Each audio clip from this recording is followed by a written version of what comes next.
He's dead. He's dead. He's dead. He's really dead. Death. It's a topic that no one wants to think about, but in the world of Family Guy, it's something we can't escape even when it's wrapped in outrageous humor and absurdity. But sometimes, amidst all the chaos, Family Guy delivers moments so tragic, so unexpected, that they leave us questioning everything we thought we knew about cartoon death. Today, we're diving into the most heartbreaking, jaw-dropping, and downright bizarre deaths in Quahog, where not even the most beloved characters are safe from the cold grip of fate. From brutal accidents to tragic farewells, these are the deaths that hit hardest, even in a world where the rules of reality are bent and broken. So buckle up, because these aren't your typical cartoon casualties. Grab a tissue or maybe a stiff drink, because it's time to count down the most tragic deaths in Family Guy. Kicking off our list is the absurd demise of Mr. Jonathan Weed, Peter's perpetually frustrated boss. Mr. Weed starts as the uptight yet oddly charming head of the happy-go-lucky toy factory. But in Mr. Saturday Night, his fate takes a tragic turn, all because of a dinner roll. Yes, a dinner roll. Peter, hoping to impress Chris's classmates at career day, invites Mr. Weed over for dinner, despite his lack of culinary skills. Shockingly, things go well at first. Mr. Weed is charmed by the Griffins and amused by the funny talking dog. But it all goes south when Peter and Lois, trying to save Brian from choking, accidentally launch a dinner roll. The roll hits Mr. Weed in the throat, and just like that, the factory's top dog is gone. The night ends not with dessert, but with death itself, who cracks a joke about a random dead body search classic Family Guy.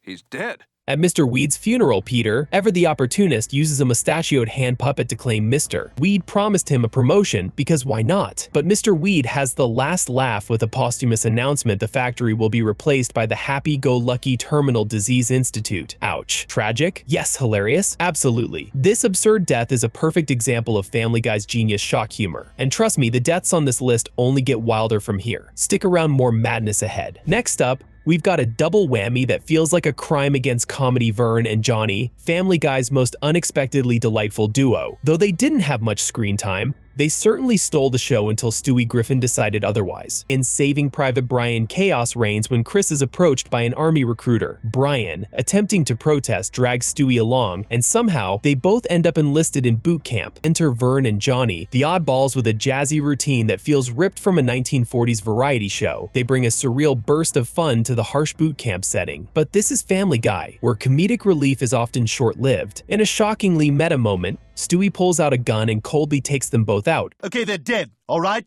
We're not going to be seeing them again. Just like that, Vern and Johnny are gone, leaving us laughing, stunned, and wondering, did that really just happen? Moving on to the crushing, quite literally exit of Francis Griffin, Peter's overly critical dad, from Family Guy. In Peter's Two Dads, Francis meets his untimely end at Meg's awkward 17th birthday party. And no, the tragedy isn't Peter forgetting Meg's age. Again, picture this Peter, dressed as a filthy hobo clown, drunkenly rides a unicycle down the stairs. Spoiler, it ends badly. Peter crashes and poor Francis gets crushed under his weight. His last words? A heartfelt, "Peter, you're a fat, stinking drunk."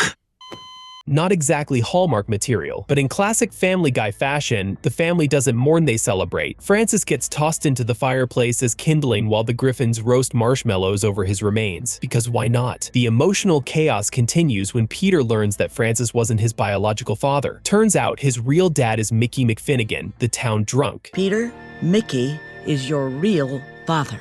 So, naturally, Peter challenges him to a drinking contest. But as Brian wisely points out, Francis may not have been Peter's biological father, but he did raise him, shaping the man-child we know today. Francis's death is a perfect example of Family Guy's mix of tragedy, comedy, and absurdity. A reminder that in Quahog, even death comes with a punchline. Family Guy never does subtle, and this one's packed with chaos, irony, and yet Peter screwing things up again. Sliding into the next spot is one of the darkest moments in Family Guy history, the cold-blooded murder of Muriel Goldman in the chilling whodunit, and then there were fewer. It all starts when Peter, of all people, is invited to a swanky dinner party at a remote mansion. The guest list includes Muriel, her husband Mort, and the host James Woods, the Hollywood actor turned born-again Christian. Things take a sharp turn into Clue territory when Quagmire's date, Stephanie, is shot, sparking panic. The exits are blocked, the phones are dead, and partygoers start dropping like flies.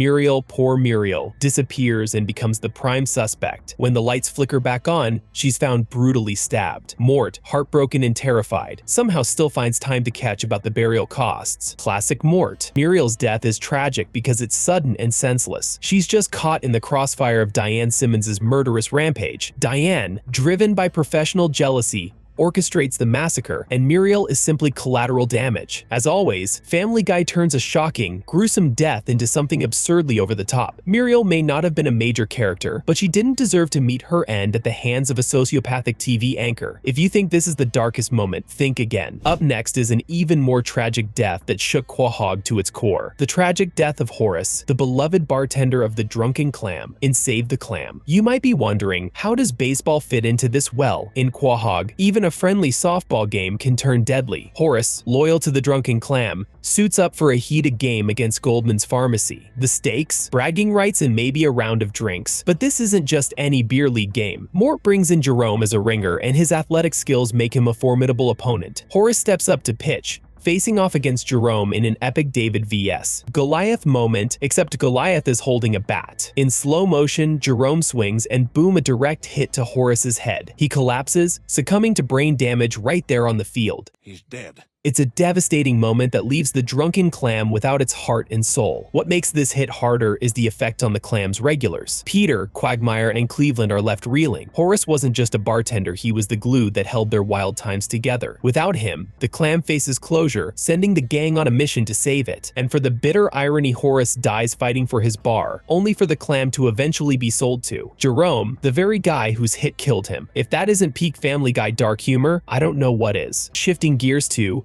we have one of Family Guy's most mind-bending deaths, the showdown between Stewie and his half-brother Bertram in The Big Bang Theory. It all starts when Stewie, as usual, messes with time travel. What begins as a battle of insults with Brian snowballs into Stewie accidentally creating the entire universe. Yep, the Big Bang, that was Stewie's fault. But just when you think that's wild, Bertram swoops in, planning to rewrite history by erasing Stewie from existence. His plan? Travel back to murder their ancestor, Leonardo da Vinci. This isn't just sibling rivalry, it's time traveling, crossbow-wielding chaos. Stewie and Brian chase Bertram to Renaissance-era Venice, where things escalate to aerial dogfights, missile deflections, and, of course, a murder.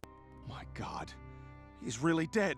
When Bertram fatally shoots Da Vinci, the stakes are raised, leading to a brutal showdown between the brothers. Bertram's confidence is his undoing. Underestimating Stewie's resolve, he's struck by Stewie's crossbow first in the chest, then in the head. It's cold, calculated, and a tragic end to their rivalry. What makes Bertram's death especially poignant is the wasted potential. A genius, he could have joined forces with Stewie, but his thirst for revenge sealed his fate. Stewie may have won, but the loss of his brother, evil as he was, serves as a bittersweet reminder of how destructive their rivalry became. The following death is a death that rocked Family Guy fans to their core. Brian Griffin's tragic demise in Life of Brian. Brian was more than just a talking dog in Quahog. He was a philosophical companion, a voice of reason, and often the heart of the Griffin family. But when Life of Brian aired, it delivered an unexpected gut punch. It starts innocently. Stewie's time machine breaks down, and he and Brian head to a junkyard for spare parts. But during a routine street hockey session, tragedy strikes. An out-of-control driver in a Toyota Prius hits Brian, leaving him critically injured. The Griffins rush him to the vet, but deep down, we know what's coming. The family's reaction is heartbreaking as they gather around Brian in his final moments. His last words? You've given me a wonderful life. I love you all.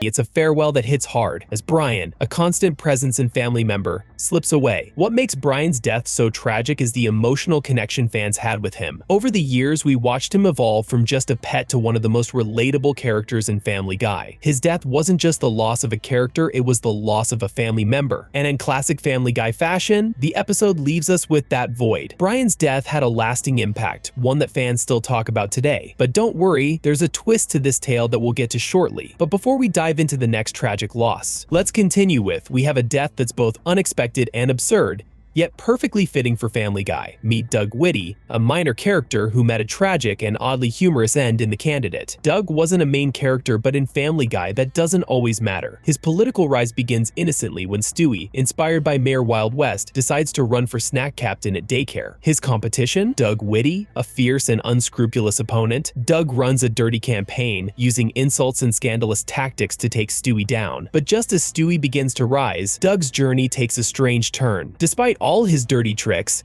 Doug's campaign is cut short in the most Family Guy way possible: a plane crash. Just like that, Doug is gone, leaving Stewie unopposed. Doug's death is absurd, but it's also tragic in its randomness. One minute he's a political contender, the next he's just another casualty of Quahog's unpredictable chaos. Doug Whitty is the perfect example of how Family Guy turns even the most ridiculous deaths into moments that stick with you. And that's a wrap on the most tragic deaths in Family Guy. From the unexpected to the heartbreaking, these moments remind us that no one is safe in Quahog. Thanks for watching, and remember, don't get too attached. See you next time.